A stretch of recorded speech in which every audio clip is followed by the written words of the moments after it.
नमस्कार, मी विजय निंबाळकर. तरुण भारत न्यूज बुलेटिनमध्ये आपल्या सर्वांचं स्वागत. आता पाहूयात ठळक घडामोडी. भरधाव कार थेट मेडिकल दुकानाला धडकल्याची घटना चन्नम्मा चौक येथे रविवारी मध्यरात्री घडली. या अपघातात कार चालकासह मेडिकल स्टोअरमधील 4 जण जखमी झाले आहेत. सिद्धू मारुती पुजारी वय 21, योगेश संतोष काळे वय 25, राजू बसप्पा महांत शेट्टी व कार चालक राजशेखर भरमाप्पा मल्लन्नावर अशी जखमी झालेल्यांची नावे आहेत. मिळालेली माहिती अशी की चालक राजशेखर हे आपली कार घेऊन सन्मान हॉटेलकडून चन्नम्मा सर्कलच्या दिशेने निघाले होते. चन्नम्मा सर्कल जवळ येताच त्यांचे कारवरील नियंत्रण सुटल्याने कार थेट मेडिकल दुकानाला धडकली. यामध्ये मेडिकलमधील साहित्याचं नुकसान झालं असून या प्रकरणी चालकावर गुन्हा दाखल झाला असून कार ताब्यात घेण्यात आली आहे. रहदारी पोलिसांनी घटनास्थळी भेट देऊन पंचनामा केला. चिकोडी तालुक्यातील एकसंबा येथे सोमवारी पहाटे डोक्यात दगड घालून एकाचा निर्गुण खून केल्याची घटना घडली. महेश कुर्णी वय 48 असे खून झालेल्या व्यक्तीचं नाव आहे. ही घटना एकसंबा बेरेश्वर कॉलनी जवळ घडली आहे. हत्येचं कारण अद्याप समजू शकलं नाही. पोलिसांनी सोमवारी सकाळी घटनास्थळी भेट देऊन पंचनामा केला. मात्र खुनाचं नेमकं कारण अद्याप समजू शकलं नाही. या घटनेमुळे पंचक्रोशीत एकच खळबळ उडाली आहे. बेळगाव बसवेश्वर सर्कल नजीक असलेल्या महापालिकेच्या दक्षिण विभाग महसूल शाखेत दुसऱ्यांदा चोरी झाल्याची घटना सोमवारी सकाळी उघडकीस आली. चोरट्यांनी कार्यालयाच्या खिडकीच्या काचा फोडून तसेच दरवाजे तोडून आत प्रवेश करत लॅपटॉपसह काही कागदपत्रे लंपास केल्याचे निदर्शनास आले.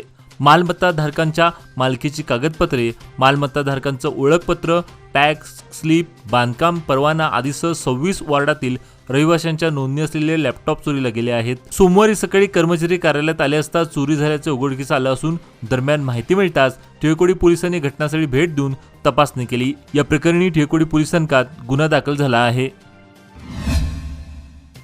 शहर परिसरात सोमवारी मुस्लिम बांधवांकडून बकरी ईद उत्साहात साजरी करण्यात आली. या निमित्ताने ईदगाह मैदानवर सामूहिक नमाज पठण करण्यात आले. नमाज पठणासाठी मोठ्या संख्येने मुस्लिम बांधव एकत्रित आले होते.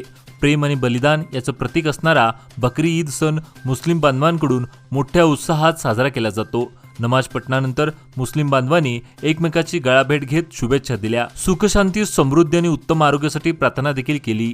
शहर परिसरात बकरी ईद निमित्ताने मुस्लिम बांधवांमध्ये उत्साह दिसून आला.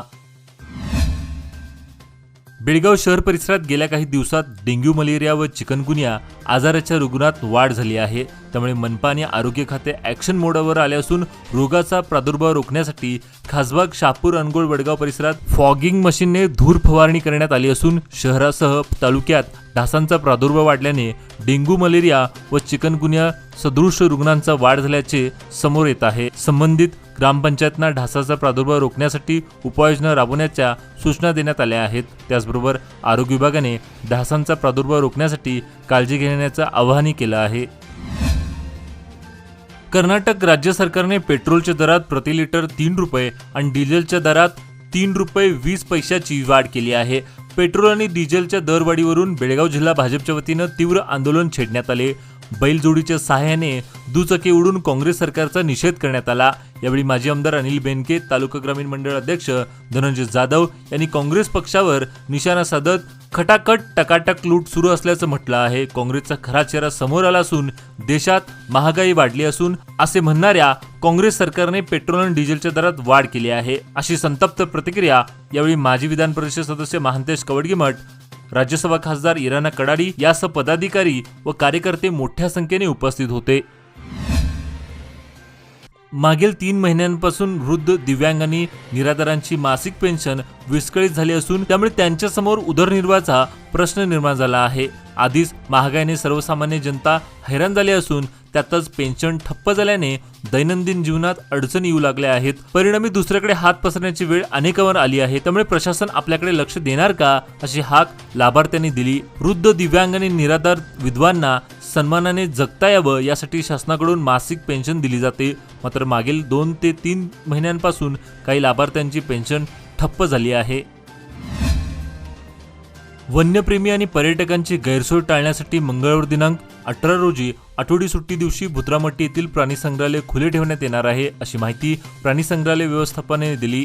शहरापासून जवळ असलेल्या भुत्रामठी प्राणी संग्रहालयाचा विकास साधून या ठिकाणी विविध वन्य प्राणी ठेवण्यात आले आहेत, त्यामुळे पर्यटकांचा ओघ वाढू लागलाय। दर मंगळवारी प्राणी संग्रहालय बंद ठेवण्यात येत आहे। मंगळवार दिनांक 17 रोजी पर्यटकांची गैरसोय टाळण्यासाठी प्राणी संग्रहालय सकाळी 9:30 ते सायंकाळी 5:30 या वेळेत खुले ठेवले जाणार आहे। रस्त्यावर मधोमध पडलेल्या एका खड्ड्याने एका दिवसात 5 दुचाकीस्वार पडून जखमी झालेत। आदर्शनगर हिंदुवाडी येथील रस्त्यावर L&T कंपनीने हा भाग जवळपास 4 महिन्यांपासून अर्धवट स्थितीत ठेवला होता। रविवारी सकाळपासून खड्डा चुकवताना 5 दुचाकीस्वार यावर पडले आहेत। स्थानिक लोकांनी तात्पुरती डागडुजी करून वाहन चालकांना सावध करण्यासाठी खड्ड्यात काही दगडी घातले, पण दिवसभरात 5 अपघात झाले आहेत। याची दखल कोणी घेईल का अशी बातमी प्रसारित होताच आज प्रशासनाला जाग आली असून त्यांनी लागलीच हा खड्डा बुजवण्यास सुरुवात केली, त्यामुळे नागरिकातून समाधान व्यक्त होत आहे। पश्चिम बंगालमध्ये एक मोठा रेल्वे अपघात झाला असून येथे उभ्या असलेल्या कंचनजंगा एक्सप्रेसला एका मालगाडीने मागून धडक दिली। या घटनेनंतर रेल्वेच्या मागील 3 बोगीचे मोठे नुकसान झाले आहे। या अपघातात आतापर्यंत 8 जणांचा मृत्यू झाल्याची माहिती समोर आली, तर अनेक जण जखमी झाले आहेत। प्रशासकीय अधिकारी घटनास्थळी पोहोचले असून मदतकार्य सुरू करण्यात आलं आहे। 1981 चे आंतरराष्ट्रीय कराटे चॅम्पियन आणि महाराष्ट्र कमांडो पोलिसांचे माजी कराटे प्रशिक्षक मसूद बोर्डेवाला यांनी नुकतीच बेळगावला भेट दिली। या भेटीदरम्यान त्यांनी बेळगावमधील 1984 च्या कराटे खेळाडूंना मार्गदर्शन केले, तसेच कराट्याचे प्रात्यक्षिक दाखवले होते। हॉटेल सूर्या कॉन्फरन्स हॉलमध्ये हा कार्यक्रम झाला। खेळाविषयी आत्मीयता असेल की आरोग्य समृद्ध होतं, असं बोर्डेवाला म्हणाले। यावेळी त्यांनी 1984 मध्ये बेळगावला येऊन कराटेचे प्रशिक्षण घेतल्याचं त्यांनी सांगितलं। आपल्या आठवणी उपस्थितांसमोर सांगितल्या। या प्रसंगी अमर बांदिवडेकर, रमेश कडूकर आदी उपस्थित होते। लग्न होत नसल्याने एकाने गवाळीजवळील जंगलात गळफास घेऊन आत्महत्या केल्याचे उघडकीस आले आहे। याबाबत खानापूर पोलीस स्थानकात गुन्हा नोंद झाला आहे। पोलीस घटनास्थळी जाऊन पंचनामा करून पुढील तपास करत आहेत। याबाबत माहिती अशी की गवळी येथील संदीप नारायण गावकर वय 28 हा इस्लामपूर महाराष्ट्र येथे गवंडी काम करत होता। गेल्या 2 वर्षांपासून तो लग्नासाठी प्रयत्न करत होता। लग्न जमत नसल्याने जंगलात दुचाकी लावून एका झाडाला नायलॉनच्या दोरीने गळफास घेतलेल्या अवस्थेत त्याचा मृतदेह आढळून आला आहे। निपाणी शहर व उपनगरात शासनाच्या नगरोत्थान योजनेतून रस्त्याची कामे सुरू आहेत। वास्तविक उन्हाळ्यात ही कामे होण्याऐवजी पावसाळ्यात सुरू झाली आहेत। त्यातही काही ठिकाणी अशास्त्रीय पद्धतीने रस्ता व गटारीची कामे सुरू असल्याने त्याची चौकशी करून आवश्यक ठिकाणी दुरुस्ती करावी अशी मागणी नागरिकातून होत आहे। काही ठिकाणी अतिक्रमण होऊनही ते हटवण्यात आले नाहीत। तसेच रस्त्यापेक्षा गटारीची उंची अधिक असल्याने रविवारी येथे पावसामुळे रस्त्यावर मोठ्या प्रमाणात पाणी साचल्याचं दिसून आलं। रस्ता निर्मितीच्या प्रक्रियेवर प्रशासनाचं अक्षम्य दुर्लक्ष होत असल्याचं दिसून येत आहे। रस्त्याचा दर्जा आणि लांबी रुंदी याबाबत साशंकता असल्याने त्याची तपासणी करण्याची मागणी आम आदमी पार्टीचे डॉक्टर राजेश यांनी केली आहे। विजापूर जिल्ह्यातील तिकोट शहराजवळ बस आणि दुचाकी यांच्यात अपघात झाला आहे। या अपघातात दाम्पत्य ठार झाल्याची दुर्दैवी घटना घडली असून शाहिना वालीकार आणि सलीम वालीकार अशी मृत दाम्पत्याची नावे आहेत। रत्नागिरीहून विजापूर येथे येत असताना सरकारी बस आणि दुचाकीत अपघात झाला। या दोघांचा जागीच मृत्यू झाला असून ही घटना तिकोट पोलीस ठाण्या अंतर्गत घडली असून पोलीस या प्रकरणी अधिक तपास करत आहेत। अपघातात दाम्पत्यांचा मृत्यू झाल्याने परिसरात हळहळ व्यक्त होत आहे। घटनास्थळी नागरिकांनी एकच गर्दी केली होती। आजचे बातमीपत्र इथेच संपले। अधिक माहिती व ताज्या घडामोडीसाठी पाहत राहा तरुण भारत न्यूज चॅनल। तसेच आमच्या चॅनलला लाईक, शेअर आणि सबस्क्राईब करायला विसरू नका आणि विश्वासार्ह बातम्या पाहण्यासाठी दररोज वाचा दैनिक तरुण भारत। धन्यवाद।